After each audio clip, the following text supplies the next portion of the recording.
हाथ गोड़ चलुनी कि कथा भी कही पारुनांती। पक्षाघात रोग में पीड़ित हो रोग और दारिद्र्य सहित संघर्ष करुँच 56 वर्षीय वृद्धा। ना अच्छी मुंड गुंजापी खंडे घर, ना अच्छी चिकित्सा अर्थ। छिंडा पाल तले दयनीय अवस्था बीतुच जीवन।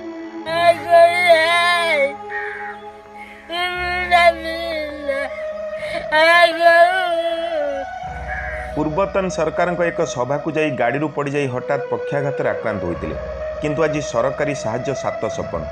वृद्धा महिला चिकित्सा अर्थ साजिची बाधक। शय्याशायी अवस्था बिछणारे पड़ी छटपट होउचंती 56 वर्षीय महिला रति बेहरा। माटी कांथ सांगकू पालटणा भंगा चाल तले रही कालतीपात करुचंती वृद्धांक सहित संपूर्ण परिवार कहले से निजे आउ तांकर पुओ बोहूंक समेत नाती नातुणी। रोगरू सुस्थ होगापी आर्थिक सहायता राशि जोगाई देवाकू स्थानीय ब्लॉक प्रशासन और सरकार को परिवार लोक आकुल निवेदन करथिले भी केही भी कर्णपात करिनांती। दर्शक बंधु, एमिति एक दुखदायक दृश्य देखा मिली जगतसिंहपुर जिला Kujang block Fatehpur panchayat Fatehpur grammar 2 number ward में। तेबे गत विधानसभा निर्वाचन समय पूर्वतन मुख्यमंत्री श्रीजुक्त नवीन पट्टनायक सभा को ग्रामर महिला मानक सह राहमा जाइथिबा बेले हठात निमाई बेहरा पत्नी रति बेहरा पारालिसिस और ब्रेन स्ट्रोक होता। गाँ महिला गोष्ठीर सदस्य मैंने रति को घरे छाड़ा सहित किसी आर्थिक सहायता जोगाई देथिले। बड़ पुओ प्रशांत बेहरा प्रथमे कुजंग गोष्ठी स्वास्थ्य केन्द्र और पर जिला मुख्य चिकित्सालय को नहीं। सेठारे रति स्वास्थ्यावस्था संकटापन्न होबारु तांकु कटक बड़ डाक्तरखाना को स्थानांतर करा जायतिला। मात्र अर्थ अभाव मां चिकित्सा बाधा सृष्टि होइछि बोली गुहारी करिसेंती परिवार और पड़ोशी। रति को सहयोगर हाथ बढ़ाइबा पई गणमाध्यम जरिया फतेहपुर ग्रामवासी निवेदन मध्य करिसेंती। अन्यपटे यही परिस्थिति में रति चिकित्सा पई आर्थिक सहायता और पक्का घर खंडे जोगाई देवाकू प्रशासन को निवेदन करिसेंती स्थानीय लोके।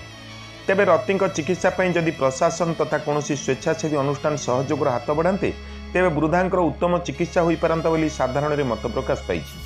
तेबे खबर शुणी आमर प्रतिनिधि सुदर्शन मल जाइथिले घटनास्थल को परिवार दुखर कहानी बुझापी। शुणु एवं कौन रही संपूर्ण घटना। आज्ञा आम आसी पहुँचु कुजम ब्लॉक अंतर्गत फतेहपुर पंचायतर 2 नंबर वार्ड में।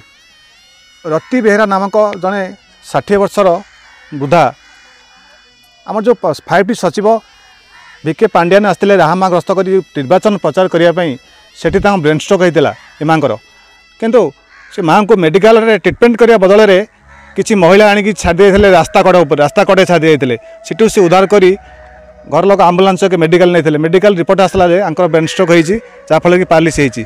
से दिन ठूँ ए घरे चुली ही जलुनी। माँ जनकर गुंडी गुंडी जालुंट चुली भी जलुनी, माने खियापिया किसी ना कौन समवेदना जनापी कहीं भी प्रशासन जिला प्रशासन हूँ कि कहीं भी ठीक पहुँचु ना आसिक कि सरपंच हूँ कहीं भी दिने समवेदना जनाक ये आसी ना आसतु आम पाखे जड़े वृद्धा मौसा बस कौन प्रकृत में होता से मौसी जनक कौन होती किए सहानुभूति जनइले कि जनइले कि न जनइले सीधा सड़क पचार जा मौसा टे आप कहे मौसी कौन होता पारालिसिस होता केमती कौन है के दिन है जाइले मीटिंग रु आसिकी बाटे पड़गले से गाड़ी भितर पड़ जा मीटिंग मिले आप को मीटिंग कहूँ को मीटिंग ये रामा जो मीटिंग होता पाडियान ना होता आज्ञा हाँ तो सीटी कौन है सीटू आसिकी बाटे तो पड़ी पारालिसिस होगले तो जहाँ सांगे जाते सी घरे छाड़ते ना रास्ता पर छाड़ी गले रास्ता करे छाड़े से ये आम्बुलांस नहीं कुजन जाते से बाटर से केमती कौन चलुँच खाऊँ पीछे केमती कौन किए आसरा बड़ी कि नहाती से चलुँच जी बंधुबांधव आउट दौरान खाऊँ कौन शुणी पारे मौसा आम कौन कहते कहीं भी संबल नहांती सेमती कि सामर्थ्य नहांती किंतु से मौसी जनकर हाथ गोड़ भी चलुनी रोसई कर खाई दुमुठा खाई पारना आ जड़े माँ आम कतरे छिड़ा सीधा सड़क तुम पचार बुझा तर माँ तो आम टे परिचय देले माटे कौन होता सी एमती मीटिंग रे जाइए मीटिंग रे कौन पड़गले से कहते स्त्री लोक जाइए से कहते से पड़गले गाड़ी में आउ कि आनी पकईदे रास्ता कड़े पाल धरी शुआई आमको कहाँ मीटिंग होता कौटी यही नवीन मीटिंग करते कौटी से एसएमआर राहमा मीटिंग होता तो एमती पड़गले आसी आमको सी है मोर जा सी मुझे जा से बड़ जा सान जा मत आज पुतुरा बो डाकिला बोहू आ सान बो एमती बो होती तुम आस टे मेडिकल तुम पुओ सागर जीव आम्बुलांस आइले आम गलु कुजंग ने कुजंग ना कले जगतसिंहपुर गलु जगतसिंहपुर ना कले कटक कलु कटक आनी घर पकई प्रशासन तरफ किसी सहानुभूति मिलना ना कहीं आसीना ना